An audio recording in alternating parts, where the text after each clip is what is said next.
Here's a beautiful picture of the Andromeda Galaxy. Billions, 200 billion stars in that thing. And that's only one. The Hubble looks out there, and there are hundreds of billions of these galaxies. DNC 8847. Behold, all these things are kingdoms. And any man that hath seen any or the least of these hath seen God moving in his majesty and power. Well, I think we just understood. We just learned how it is possible that if we see the stars, the moon, the sun, that we're looking at God. Because he's the guy that made it. It's made from the power of his spirit. Now here's an interesting fact. All of the mass that science can see in the universe, that we can see and measure, only constitutes about 4% of the mass of the universe. The stuff we see and feel is but a small percentage of the real mass that's out there. Now, how do they know that? You can't see it, but you can feel it. Do you see the wind? No, you don't see the wind, but you feel the wind. And you see evidence of its presence. Well, that's the way that they know that there's much more mass in the universe than we are currently capable of detecting. Now, scientific world, they call it dark matter, they call it dark energy. We know it's there, you don't know what it is, you don't know where it is. But from a theological standpoint, we do have a good idea of what it is and where it is. There's other types of matter in the universe. Spirit matter, and there's physical matter.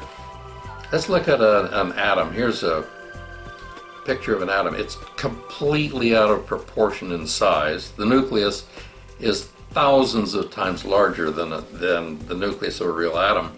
But we have the nucleus, and then circling around it, we have electrons. An atom is 99.999% space. Isn't that interesting? Is anything solid? Nothing is solid. If you squeeze all of the space out of the Earth,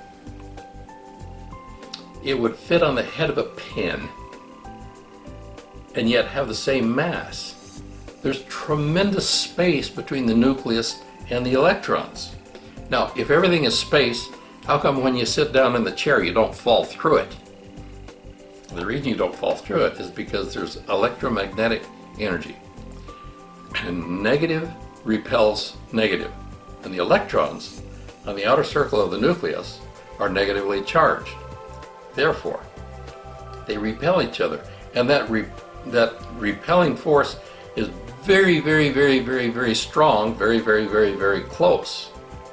And so, when you sit down on the chair, here's your butt coming down on the chair, and you've got all these negative electrons here, and in the chair, there's all these negative electrons, and these negative electrons repel these negative electrons, and they won't let you go through. And even though it's 99.999% space, now there's another particle, it's called a neutrino. Now the neutrino does not have a charge. It's neither negative or positive. And an interesting thing about a neutrino, he will jet through the Earth like it wasn't even there. It'll jet through 1,000 miles of solid iron, and it won't slow it down a bit. Why? Because it is not affected by the electromagnetic force. It has none. It's a zero. It isn't affected by the positive charge in the nucleus. It's not affected by the negative charge in the electron. It'll jet right through the Earth like it didn't exist. Now, where are we going with this?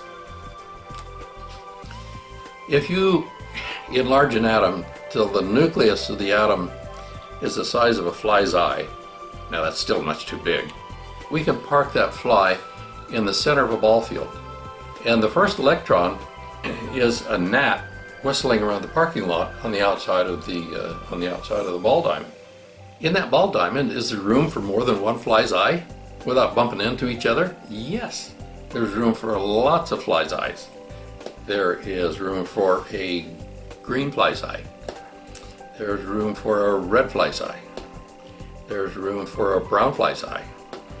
There's room for a blue fly's eye.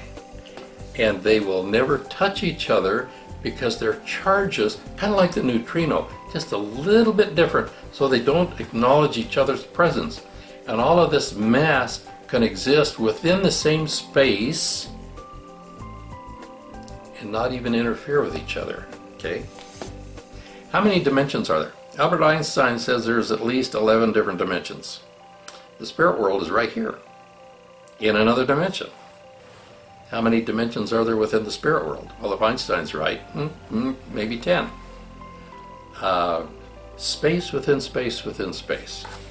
Christ, when he met with the apostles after the resurrection, they were in a room, solid walls. All of a sudden he appears in there. How did he do that? He stepped through the walls. He stepped through the walls. And if you have power to regulate the charge of the atoms that you're carrying in relationship to the atoms in the wall, you can step through it like it didn't even exist.